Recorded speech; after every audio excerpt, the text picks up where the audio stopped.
Hello everyone, how are you all? I hope you all are very well. Welcome back to my channel, Mind Tales English channel में आपका बहुत बहुत स्वागत है। Students, हमारी idiom phrase की series चल रही है, तो हम वही सीरीज़ कंटिन्यू करेंगे और इसके 3 पार्ट्स ऑलरेडी आ चुके हैं और जिसने नहीं देखे हैं आप ज़रूर देखिएगा और आपको बहुत मज़ा आएगा देखने में। वो सारे इडियम फ्रेज जो मैंने कराए हैं उसमें सभी आपको लर्न हो जाएंगे और इस वीडियो में भी 20 इडियम फ्रेज कराएंगे और इसी वीडियो में लर्न करने की कोशिश करेंगे। और ये सीरीज़ हमारी टॉप 500 इडियम फ्रेज की है, तो इसे हम कंप्लीट करेंगे। Then without wasting time let's start. First idiom है एबव बोर्ड। देखिए इसको कैसे रिलेट करेंगे। एबव बोर्ड जैसे कि यानी कि जो बोर्ड पर है, तो बोर्ड पर एकदम साफ सुथरा लिखा हुआ है, क्लियर लिखा हुआ है, उसमें कुछ भी छुपा हुआ नहीं है, मीन्स ईमानदार। इसको किससे रिलेट कर देंगे? ईमानदार से। ऑनेस्ट एंड फ्रैंक, जो व्यक्ति ईमानदार है, फ्रैंक है, मुंह पर बोलता है, वो कुछ भी अपने अंदर नहीं रखता है, जैसा भी है वो उसके सामने बोलता है, ऐसे व्यक्ति को एबव बोर्ड बोलते हैं। आई होप आप क्लियर कर पाए हैं। नेक्स्ट वन देखेंगे ओवर वंस हेड। देखिए इसको कैसे रिलेट करेंगे। ओवर वंस हेड यानी कि किसी के सर से ऊपर, यानी कि जो भी कुछ कहा जा रहा है वो उसकी समझ से परे है, वो ऊपर होके निकल रहा है। कहते हैं ना, कभी कभी अपनी लैंग्वेज में भी बोल देते हैं कि अरे कुछ समझ में आया या सब ऊपर होके जा रहा है, तो ये वो वही वाला इडियम है ओवर वंस हेड। तो इसको बोलेंगे beyond one's capability to understand something, means समझ से परे, समझ से परे। नेक्स्ट वन देखेंगे एक्किल्स हील। सॉरी, हीट नहीं है, ये हील है। एक्किल्स हील। एक्किल्स हील होता है जिसका जो कमज़ोर पॉइंट होता है, किसी ना किसी की एक कमजोरी होती है, तो उसी को एक्किल्स हील बोलते हैं। आ वीकनेस पॉइंट मीन्स कमजोरी। I hope got it my point. Next one acid test. अब देखिए एसिड टेस्ट हो गया, यानी कि परीक्षण। एसिड तो एक बहुत ही खतरनाक चीज़ होती है, तो इसको ऐसे रिलेट करेंगे, एक ऐसा टेस्ट जिससे दूध का दूध और पानी का पानी हो जाए, मीन्स जो गलत है वो गलत है, सही है वो सही है, तो उसको बोलेंगे एसिड टेस्ट। आई होप आप क्लियर कर पाए हैं। देखिए इसका है डेफिनेटिव प्रूफ ऑफ ट्रूथ और फॉल्सहुड। दूध का दूध, पानी का पानी। Next one action speak louder than words. ये देखिए बहुत सारे लोगों में पाया जाता है। Action speak louder than words means जो कहने से ज़्यादा है वो करना ज़्यादा इम्पोर्टेंट होता है। जो ऐसा होता है ना कि लोग कह तो बहुत बहुत बड़ी बड़ी बातें देते हैं बट करते उसमें से बिल्कुल भी नहीं है। जैसे कि अब स्टूडेंट्स लाइफ में ही आप देख लीजिए, आप अपना पूरा टाइम टेबल बनाएंगे और उसमें देखेंगे हमें ये पढ़ना है, ये पढ़ना है, ये पढ़ना है, बट उसका जब करने पर आते हैं तो इम्प्लीमेंट कितना कर पाते हैं? नहीं कर पाते। उसका मुझे लग रहा है कि 50% भी स्टूडेंट्स इम्प्लीमेंट नहीं कर पाते और जो करते हैं वही सक्सेस होते हैं। तो देखिए यही है, कहने से ज़्यादा करने पर भरोसा करिए और इम्पोर्टेंट है करना। What you do is more important what you से। जो तुम कह रहे हो उससे करना ज़्यादा इम्पोर्टेंट है। आई होप आप समझ पाए हैं। नेक्स्ट वन देखेंगे add fuel to the fire. देखिए आग जली हुई है और उसमें आप और ज़्यादा फ्यूल डाल रहे हो, मीन्स और ईंधन डाल रहे हो। मीन्स क्या है, आग जल रही है तो इसका मतलब है कि कंडीशन बहुत ज़्यादा बेकार है और उसमें और ज़्यादा तुम फ्यूल डाल रहे हो, मीन्स उसको और ज़्यादा जो सिचुएशन है उसको और ज़्यादा वर्स बना रहे हो और ज़्यादा बद से बदतर बना रहे हो। तो यही सेंस है इसका, मेक थिंग्स वर्स, और ज़्यादा बद से बदतर बनाना किसी चीज़ को। नेक्स्ट वन देखेंगे अगेंस्ट द क्लॉक। देखिए इसको कैसे रिलेट करेंगे।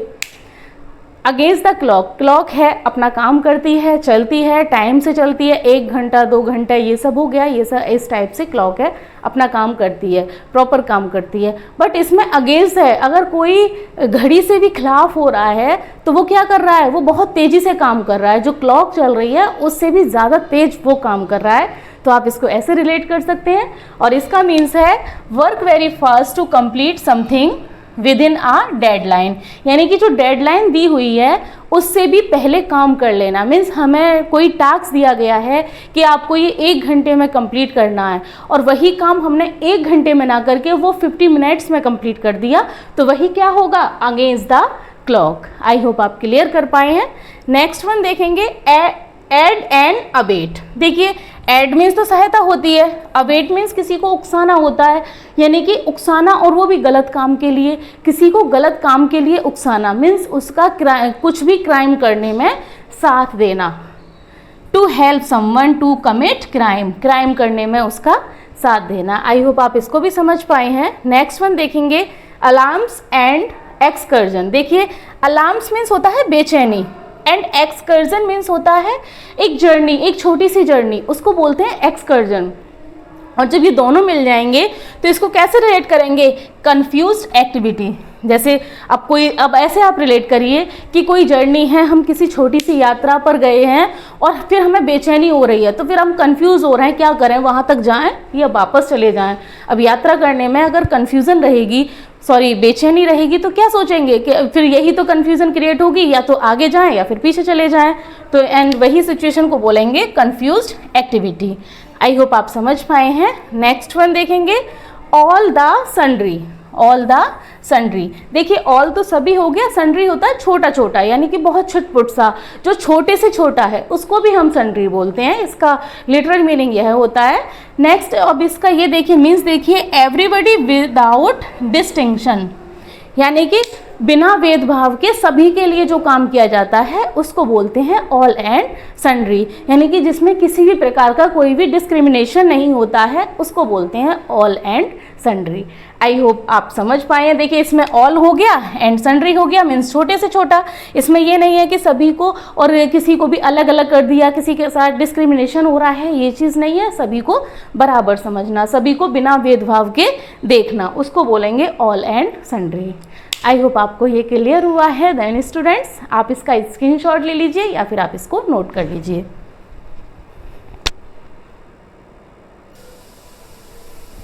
देन स्टूडेंट्स नेक्स्ट वन देखते हैं ऑल एट सी। देखिए इसको कैसे रिलेट करेंगे? ऑल एट सी यानी कि सभी एट सी, समुद्र होता है, समुद्र के अगर बीच में हम लोग पहुंच जाएंगे तो क्या हो जाएगा? पजल हो जाएंगे, कंफ्यूज हो जाएंगे, किधर जाएंगे, इधर जाएं तब भी पानी है, इधर जाएं तब भी पानी है। तो इस टाइप से आप रिलेट करके इसको लर्न कर सकते हैं। इसका मीन्स होता है पजल्ड, मीन्स कंफ्यूज होना, असमंजस की स्थिति आ जाना, कंफ्यूजन सिचुएशन आ जाना कि हम क्या करें, ये करें या ये करें, करें या नहीं करें, उस चीज़ को बोलेंगे all at sea. I hope got it my point. Next one all bark and no bite. देखिए ऑल वार्क, जो भौंकते हैं वो काटते नहीं हैं, ये कहावतें हैं, जो गरजते हैं वो बरसते नहीं हैं, तो ये वही है, जो कहते हैं वो करते नहीं हैं, means full of talk but no low on action, यानी कि बातें तो बहुत बड़ी बड़ी करेंगे बट करते कुछ भी नहीं है। तो ये आप उसी से रिलेट करेंगे। नेक्स्ट वन देखेंगे ऑल आइज एंड ईयर्स, यानी कि ऑल आइज एंड ईयर्स। तो यहाँ पर ऑल आइज एंड ईयर्स का मतलब हो गया अपने आँख और कान को एकदम चौकन्ना कर लेना, एकदम अटेंटिव रहना किसी भी चीज़ को कि हाँ कुछ भी हो सकता है, सावधान रहना, उसको बोलेंगे all eyes and ears. To be attentive यानी कि सतर्क रहना, सतर्क रहना, सावधान रहना। I hope got it my point. Next one at the drop of a head. देखिए इसको कैसे रिलेट करेंगे? At the drop of the head, यानी कि जो टोपी है, हैट है, वो सर पे लगी हुई है और उस पर ड्रॉप है, तो वो क्या करेगी? बहुत जल्दी से नीचे गिर जाएगी, मीन्स किसी काम का बहुत जल्दी होना। तो क्या बोलेंगे इसको? इंस्टेंटली, यानी कि तुरंत होना, तुरंत होना। आई होप आप इसको रिलेट कर पाए होंगे। Eight the drop of the head, यानी कि हेड के ऊपर अगर कोई ड्रॉप है तो वो क्या करेगी? किसी का इंतजार नहीं करेगी, बहुत जल्दी से हो जाएगी। एक minute students, sorry students for disturbing. Next one देखेंगे hold your horses. I hope आपको ये क्लियर हुआ होगा। At the drop of a head आप ऐसे ही रिलेट करिए कि जो बूंद है, जो पानी की बूंद है वो टोपी पर है, तो वो क्या करेगी? बहुत जल्दी से नीचे गिर जाएगी, बिना कुछ सोचे समझे, बहुत जल्दी, यानी कि किसी भी काम का तुरंत होना, जल्दी होना। होल्ड योर हॉर्सेस, देखिए इसको कैसे रिलेट करेंगे। कभी कभी हम बोलते हैं कि अभी 1 मिनट अपने दिमाग के घोड़े इतने मत दौड़ाओ, बोलते हैं ना, मीन्स उसका मतलब ये होता है कि अभी तुम शांत रहो, पेशेंस रखो। तो इसका है होल्ड योर हॉर्सेस, यानी कि अपने घोड़ों को पकड़ कर रखो, मीन्स अपने दिमाग को शांत रखो। तो इसका क्या मीन्स हो जाएगा, बी पेशेंस, धैर्य रखना, धैर्य रखना। आई होप आपको क्लियर हुआ है। नेक्स्ट वन देखेंगे, it's raining cats and dogs. तो ये तो आई होप आप सब लोग जानते होंगे, और इसको क्या रिलेट करेंगे, it's raining cats and dog, यानी कि मूसलाधार बारिश होना। अ वेरी हैवी डाउनपोर, मूसलाधार बारिश, मूसलाधार बारिश।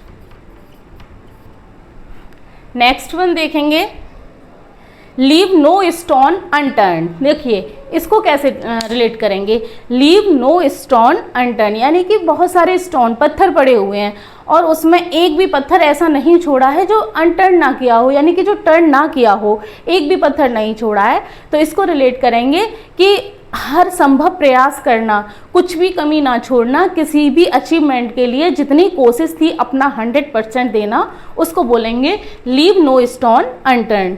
आई होप आप इसे रिलेट कर पाए होंगे।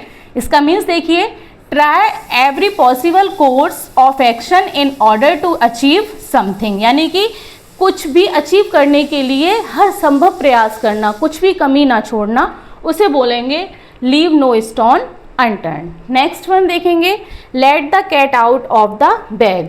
अब देखिए, यानी कि जो बैग है उसमें से अगर कैट निकल रही है तो इसका मतलब क्या है, रिवील क्या हो रहा है, जो उसका सीक्रेट है वो रिवील हो रहा है कि बैग के अंदर कैट थी, किसी को पता नहीं था, बट वो ऊपर आ गई तो सबको पता चल गया। तो आप ऐसे रिलेट कर सकते हैं, रिवील आ सीक्रेट। नेक्स्ट देखेंगे, क्राई ओवर स्पिल्ड मिल्क। अब देखिए, अब दूध है, अगर वो फैल गया और उस पर अगर हम रोते रहेंगे तो वो फैला हुआ वो वापस नहीं आएगा, वो तो जो होना था वो हो गया। तो वही ये इडियम बना हुआ है, जो पहले हो गया है उस पर पछताना, उसको बोलेंगे cry over spilled milk. To complain about a loss from the past, यानी कि जो लॉस पास्ट में हो गया है उसका पछतावा करना, जबकि नहीं करना चाहिए। मीन्स जो पास्ट में हो गया तो उसको हम बदल नहीं सकते, बट जो फ्यूचर में होगा उसे हम डेफिनेटली बदल सकते हैं यदि हम मेहनत करते हैं तो। नेक्स्ट वन देखेंगे, टू एंड इन स्मोक। देखिए इसको कैसे रिलेट करेंगे, टू एंड यानी कि अंत, इन स्मोक। अब कहीं धुआं हो रहा है, बहुत ज़्यादा स्मोक हो रहा है, और एंड में क्या निकलेगा, कुछ भी निकलेगा, क्योंकि धुआं होगा एकदम से क्लियर हो जाएगा, तो कोई भी रिजल्ट ना निकलना। To come to no nothing, यानी कि कुछ भी परिणाम ना निकलना, कुछ भी परिणाम ना निकलना।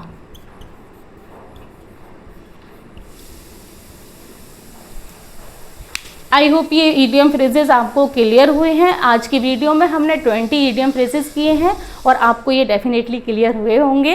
मैं ऐसी आशा करती हूँ, मुझे लगता है कि मैंने जिस तरीके से आपको बताया है, जैसे कोशिश की है, तो आपको ये क्लास में ही लर्न हो गए होंगे। देन स्टूडेंट्स, इस टॉपिक से रिलेटेड आपको कोई भी क्वेरी है तो आप कमेंट ज़रूर करिए, और आपको ये क्लास कैसी लग रही है आप कमेंट करके ज़रूर बताइए। देन मिलते हैं नेक्स्ट वीडियो में। Thanks for watching this video.